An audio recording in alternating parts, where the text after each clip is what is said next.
मंगल का अर्थ कल्याण होता है, मंगल का अर्थ शांति होता है।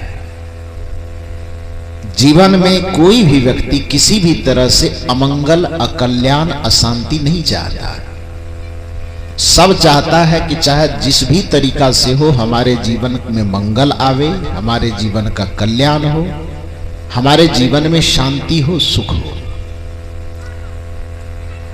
लेकिन उसको पाने का जो लोगों का तरीका है वो तरीका गलत है। कबीर साहब ने इसके लिए कहा है कि चाहत सुख दुख संग न छारा, कि इस संसार के जितने भी मनुष्य हैं किसी न किसी विधि से वह सुख ही चाहता है, शांति ही चाहता है, आनंद चाहता है। लेकिन वह सुख, शांति और आनंद जिस रास्ते से मिलेगा उस रास्ते पर वह चलना नहीं चाहता है।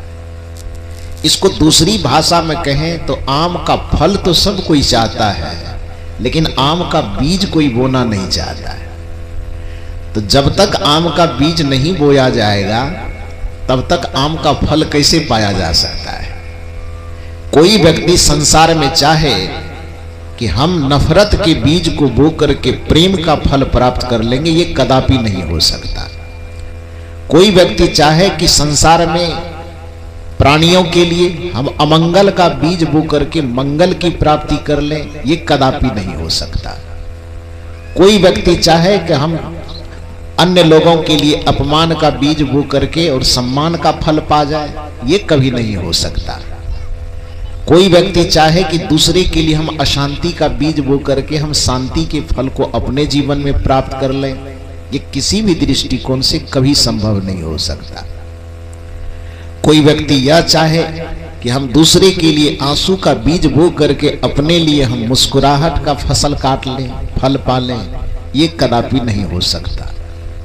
प्रकृति का यह नियम है कि जैसा बीज आप लगाएंगे वैसा फल आपको मिलेगा। इसलिए तो रामचरितमानस भी अंततः घूमते फिरते इस बात पर सहमत हो गया कि कर्म प्रधान विश्व करी राखा, जो जस करही सो तस फल चाखा।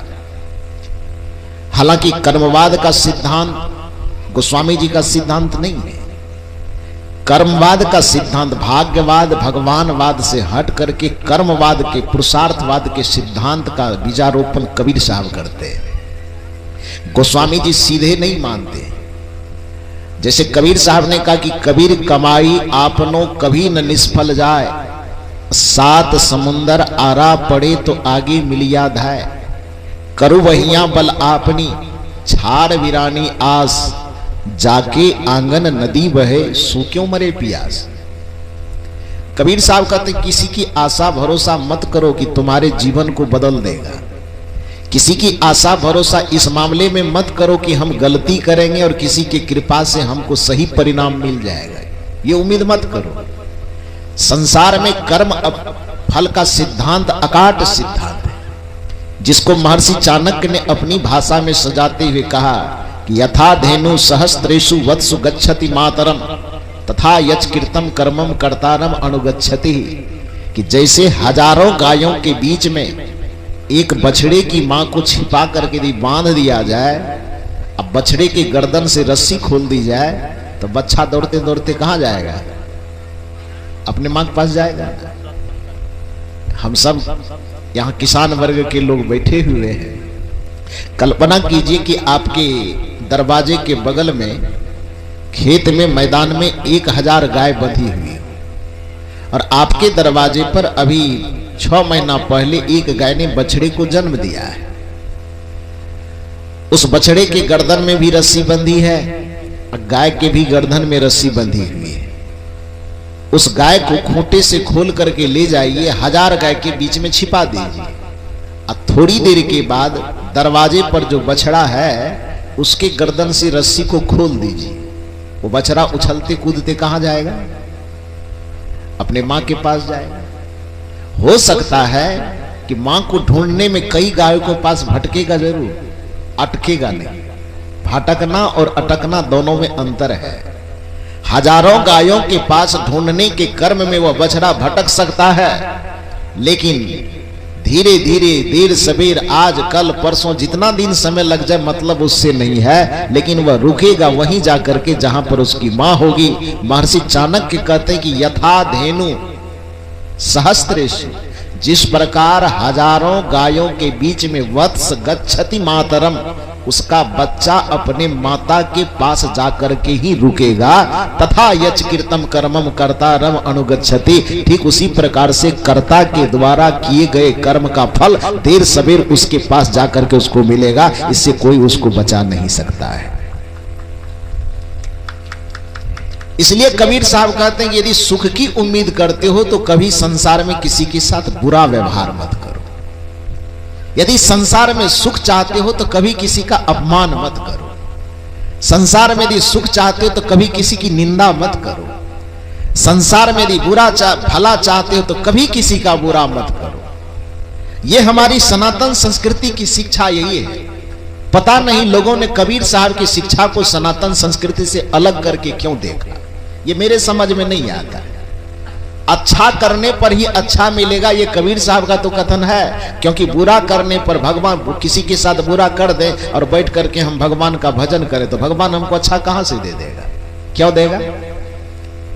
भगवान क्या है? बच्चे का खिलौना कि किसी को रुला दिए, किसी को सता दिए, किसी को पीड़ा दे दिए, अब भगवान को 4 ठो लड्डू चढ़ा दिए और भगवान हमारे फेवर में आ जाएगा? कैसे आ जाएगा? यदि किसी के साथ बुरा करने पर भगवान यदि 2 लड्डू चढ़ाने के कारण हमारे फेवर में जजमेंट देता है तो वो भगवान तो फिर एक भ्रष्टाचारी पदाधिकारी से बेहतर कहां हो सकता है? 4 लड्डू खाने से भगवान ने अपनी नियति यदि बदल दे तो फिर तो वैसा हो जाएगा कि बच्चे को आता है आपके सामने में, अब बच्चे को थोड़ा नाच करके दिखाओ तो बच्चा कहता नहीं नहीं नहीं नाचेंगे।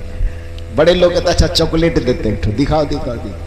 और चॉकलेट के लालच में बच्चा जो आप कहते हैं गा के सुनाओ कि नाच के दिखाओ कि कविता सुनाओ, जो सुनना जो करवाना चाहते हैं 2-4 चॉकलेट के लालच में बच्चे से करवा लेते हैं कि नहीं? करवाते हैं ना, बच्चा तैयार हो जाता है। उसी तरह से यदि आप यह उम्मीद लगा के रखे हैं कि हम कैसी मनमानी करें, किसी को पीड़ा दें, किसी को सतावें, किसी को तरपावें, किसी को कष्ट दें, किसी का अपमान करें, किसी की निंदा करें, हम कुछ भी करते रहे और 2-4 मिनट के खातिर मंदिर में जाकर के हाथ जोड़ ले, माथा झुका ले और कह दे भगवान की मेरा ये काम हो जाए तो हम आपको 1 केजी रसगुल्ला चढ़ाएंगे। और इतने बात से यदि भगवान प्रभावित होकर के आपके कुकर्म को सुकर्म में बदल देता है तो फिर वो भगवान पर सवाल पैदा हो जाएगा। फिर वह भगवान जो होगा वह एक भ्रष्ट अधिकारी से ज्यादा बेहतर नहीं हो पाएगा। लेकिन भगवान ऐसा करता नहीं है। भगवान एक नियम है, भगवान भी उस नियम के दायरे में रहता है जिसको यजुर्वेद में कहा गया है कि ऋतस्य तंतु विततम, कि पूरे सृष्टि का संचालन, पूरे सृष्टि का वितार ऋत के नियमों से, अनुशासन के नियमों से गुथा हुआ है। ऋतस्य तंतु विततम, पूरा प्रकृति ऋत के तंतुओं से बना हुआ है। तंतु समझते हैं? ये कपड़ा बुना हुआ है। ये कपड़े में क्या है? धागा है। धागा आड़े तिरछे करके बुना हुआ ही तो है। अंतर इतना है कि कोई स्वेटर बुनता है तो हाथ से बुनता है, कपड़े को बुना गया है तो मशीन से बुना गया, इतना ही ना है। धागा रूपी तंतु से जब आड़े तिरछे करके मशीन के द्वारा इसको एक दूसरे से कस दिया गया है तो ये धागा का तंतु क्या बन गया है? कपड़ा बन गया है।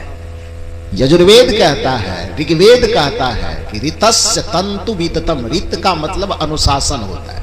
वेद की भाषा में, वेद के व्याकरण में ऋत का अर्थ करेंगे तो ऋत का अर्थ होता है अनुशासन, ऋत का अर्थ होता है सदाचार, ऋत का अर्थ होता है नियम, ऋत का अर्थ होता है मर्यादा। ऋतस्य तंतु विततम, ये पूरा वितान, वितान माने प्रकृति, पूरा प्रकृति मंडल ऋतस्य तंतु विततम, ऋत के धागाओं से, नियम अनुशासन और मर्यादा के धागा से गुथा हुआ है। उस ऋत के अनुशासन के नियम से कोई पार नहीं जा सकता, चाहे वो आदमी हो कि चाहे संसार में भगवान ही क्यों ना आ जाए। आदमी हो, देव हो, दानव हो, भगवान हो, शैतान हो, कोई भी यदि इस संसार में आया है तो प्रकृति के नियमों से कोई व्यक्ति पार नहीं जा सकता है। और प्रकृति का नियम यही कहता है कि 4 वेद जो शास्त्र में, 4 वेद 6 शास्त्र में बात मिली है दो, सुख देवे सुख होता है, दुख देवे दुख हो, यही प्रकृति का नियम है, इसे कोई टाल नहीं सकता।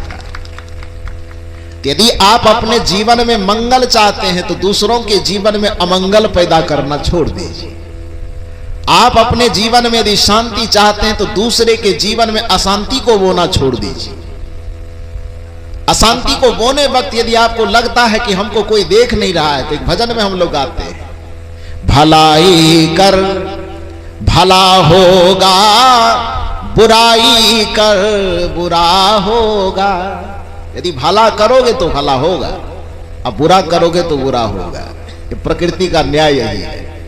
भलाई कर भला होगा, बुराई कर बुरा होगा।